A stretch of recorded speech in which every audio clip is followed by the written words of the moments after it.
Assalamualaikum warahmatullahi wabarakatuh.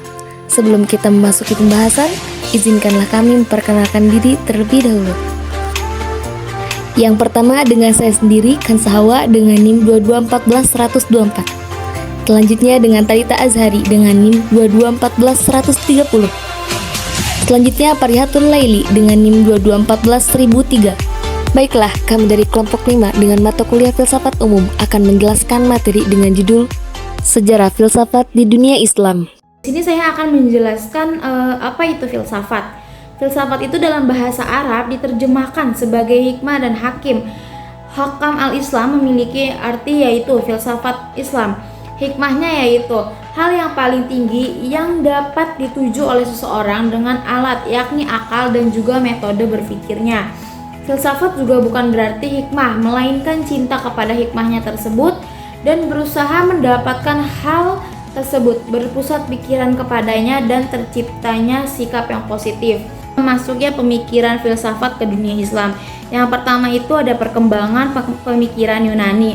Pada abad ke-6 sebelum Masehi, Yunani kuno ini terlahir seseorang yang dikenal, contohnya Thales 640 Masehi, Anaximander hidup tahun 500 sebelum Masehi. Berkembangnya pikiran Yunani ini juga saat 500 sampai 300 sebelum Masehi. Yang kedua itu ada kontak tidak disengaja. Umat muslim tidak dengan sengaja mempelajari filsuf Yunani. Munculnya di dunia Islam ini dengan alamiah, buah dari interaksi di antara Syria dengan masyarakat muslim, Persia dengan wilayah lainnya yang sudah membahas kedokteran juga kimia kepada dunia Islam.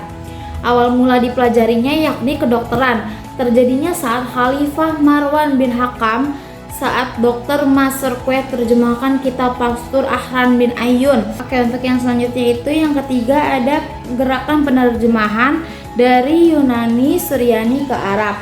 Ketika abad ke-7 dan ke-8, Iskandaria adalah pusat belajar teologi Yunani. Serta sastra bahasa selanjutnya merambat ke Suria Utara dan dataran tinggi Irak, misalnya Edesa dan kota lainnya. Di kota ini juga ilmuwan mempunyai kemahiran dalam berbahasa Suryani, melakukan terjemahan karya teologis Yunani yang asalnya dari bahasa Iskandaria kepada bahasa Suryani. Baiklah, di sini saya akan menjelaskan mengenai beberapa tokoh besar dalam sejarah filsafat Islam. Antara lain yakni Al-Kindi. Nah, Al-Kindi ini merupakan tokoh filsafat Islam pertama yang disebut sebagai Bapak Filsafat Arab. Nah, beliau ini merupakan tokoh yang menerjemahkan dan menafsirkan karya-karya Aristoteles. Selanjutnya Al-Farabi. Al-Farabi ini dikenal sebagai Bapak Filsafat Neoplatonisme Islam. Nah, Al-Farabi ini mengembangkan konsep filsafat politik dan sosial yang disesuaikan dengan ajaran Islam. Ia juga menulis tentang teater dan juga musik. Nah, selanjutnya yakni Ibnu Sina. Nah, Ibnu Sina ini dikenal dengan nama Avicenna di Barat. Nah, Ibnu Sina ini merupakan filosof dan dokter terkenal dalam dunia Islam. Selanjutnya ada Al-Ghazali. Nah, Al-Ghazali ini dikenal sebagai Hujjat al-Islam atau Hujjah Islam. Al-Ghazali mempelajari dan menyatukan pemikiran filsafat dan teologi. Nah, selanjutnya yang kelima yakni Al-Rushd. Nah, beliau ini dikenal sebagai Averroes di Barat. Nah, Ibnu Rushd ini menyatukan ajaran filsafat Islam, Aristoteles dengan Islam dan menyebutnya sebagai filsafat tertinggi. Nah, karyanya yang paling terkenal adalah komentarnya tentang karya-karya Aristoteles.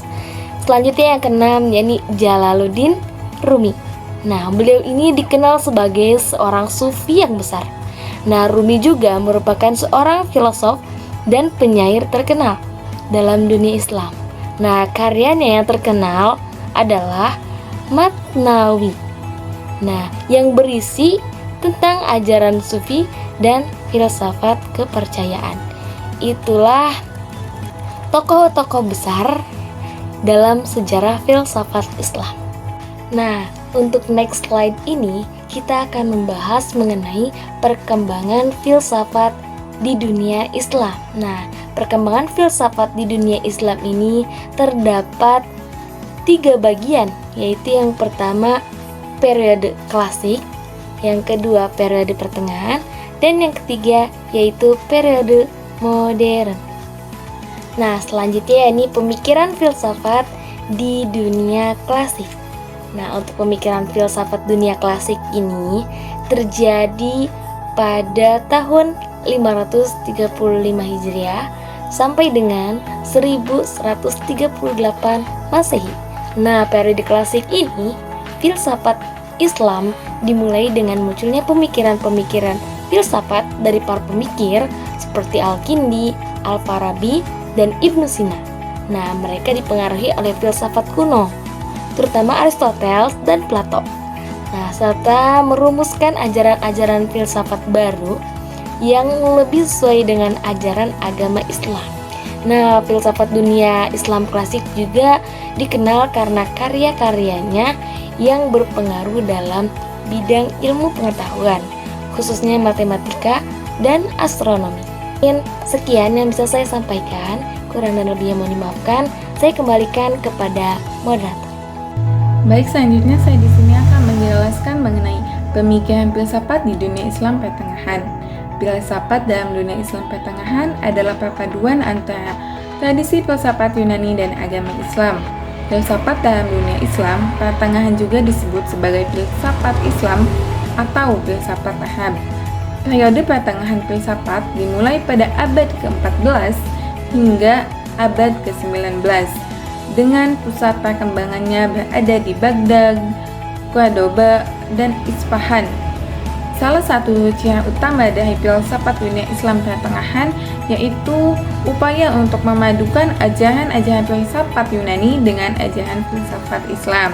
Nah, selanjutnya pemikiran filsafat di dunia Islam modern. Filsafat di dunia Islam modern dimulai pada abad ke-19 dengan berdirinya gerakan reformasi dan modernisasi di dunia Islam. Gerakan ini dipengaruhi oleh perkembangan ilmu dan teknologi. Periode modern juga mencatat perkembangan ilmu pengetahuan dan teknologi dalam dunia Islam, di mana banyak ilmuwan muslim yang berkontribusi dalam bidang-bidang seperti fisika, biologi, dan sains lainnya. Di dalam filsafat Islam bagian timur pula ada beberapa tokoh, yaitu ada Ibnu Baza, Ibnu Tufail, dan Ibnu Rushd.